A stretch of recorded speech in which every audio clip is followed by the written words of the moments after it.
Le leadership aujourd'hui, c'est pas juste une question de titre sur une carte d'affaires, là. C'est une vraie transformation. On passe de juste gérer des tâches à vraiment porter une mission. Alors la question, c'est comment on devient ce type de leader. C'est exactement ça qu'on va explorer ensemble. Voici le plan match en 5 temps. On va commencer par les fondations, pour vraiment faire la différence entre gérer et leader. Ensuite, on va ouvrir la fameuse boîte à outils du leader. On va voir comment il traverse l'épreuve du changement, puis on va plonger dans son monde intérieur pour, enfin, parler de l'héritage, c'est-à-dire quel impact on laisse derrière soi. OK, première étape, les fondations.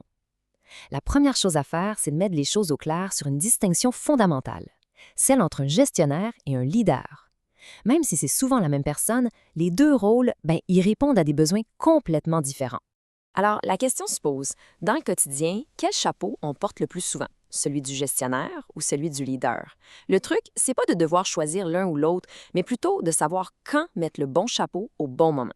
Mettons-les face à face pour voir. Le gestionnaire, lui, son job, c'est la stabilité. C'est l'architecte du prévisible. Il organise, il planifie et s'assure que le bateau reste sur son cap quand les eaux sont calmes. Son but, c'est la maîtrise. Le leader, lui, c'est le capitaine en pleine tempête. Il navigue dans l'inconnu. Il n'a pas une carte détaillée, il a une boussole. Son rôle, c'est de donner un sens au chaos et d'innover pour s'en sortir. Bon, maintenant qu'on a posé les bases, on passe à la pratique, la boîte à outils.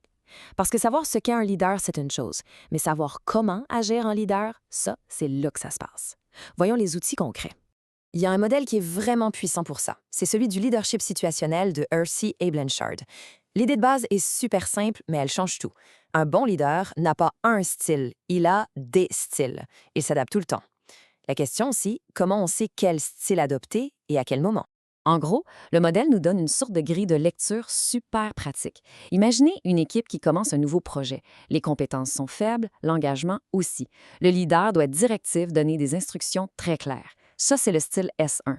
Maintenant, à l'autre extrême, une équipe d'experts super autonomes, super motivés, le leader délègue complètement. C'est le style S4.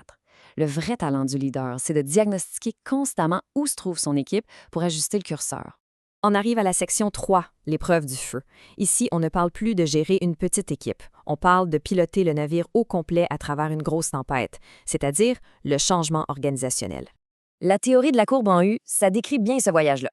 Au début, c'est l'urgence. On a besoin d'un leader champion qui agit vite. Ensuite, il faut mobiliser tout le monde, alors le leader devient collaboratif. Mais quand on frappe le creux de la vague, que le doute s'installe, c'est là qu'on a besoin d'un visionnaire pour redonner un cap. Pour reconstruire, il devient participatif. Et à la fin, pour que les nouvelles habitudes tiennent, il se transforme en coach. Et le vrai défi, là-dedans, c'est qu'une seule et même personne doit être capable de porter tous ses chapeaux. Après avoir parlé des outils et des épreuves externes, c'est le temps de regarder à l'intérieur. 4e partie, le monde intérieur du leader.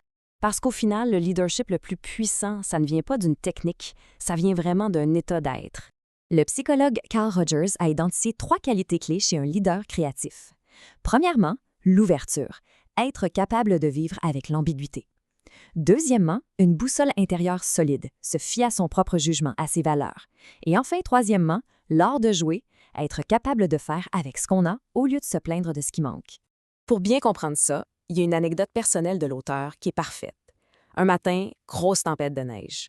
Il est stressé, en retard, il voit juste l'obstacle. Mais son fils, Félix, lui, est complètement émerveillé. Ce décalage-là, ça a provoqué un déclic chez lui. Le même événement peut être vécu comme 2 réalités complètement différentes. Et c'est là le cœur du leadership.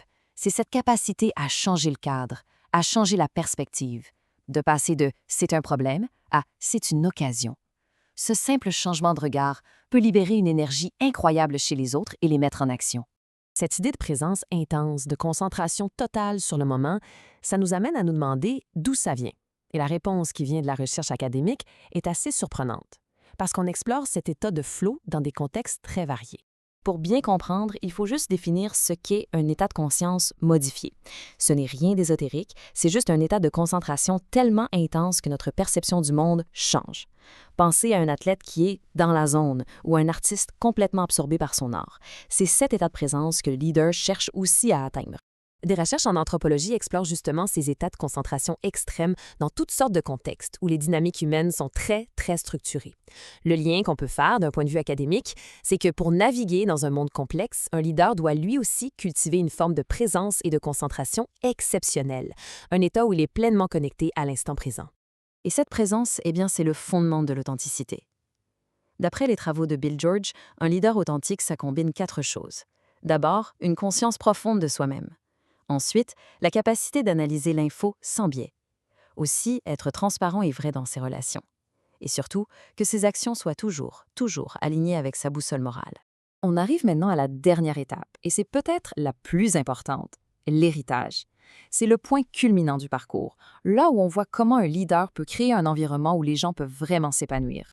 Le vrai bien-être au travail, là, ça repose sur des piliers vraiment solides. C'est de sentir que sa contribution est reconnue. C'est d'avoir des chances de grandir comme personne. C'est d'avoir des relations saines, basées sur le respect. Et le plus important de tous, c'est de sentir que son travail de tous les jours est connecté à une mission qui est plus grande que soi. Il y a une histoire qui illustre ce à la perfection. Des ouvriers qui fabriquaient des peintures pour des trains d'atterrissage. Un travail vraiment répétitif. Un jour, leur leader a complètement recadré leur mission. Il leur a dit « Vous ne fabriquez pas une pièce de métal. Votre mission, c'est de permettre à des familles de voyager en sécurité. » Le quoi n'a pas changé, mais le pourquoi, ça a tout transformé.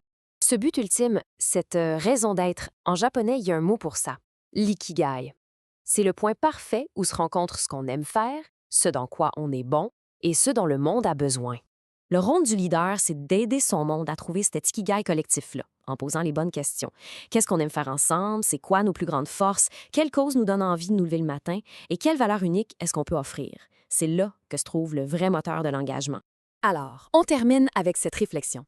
Au-delà des tâches, au-delà des stratégies, la question fondamentale qui définit vraiment le leadership, c'est celle-ci. Quelle est la cause plus grande que soi qu'on est prêt à servir? La réponse à cette question, c'est ça qui définit le véritable héritage d'un leader.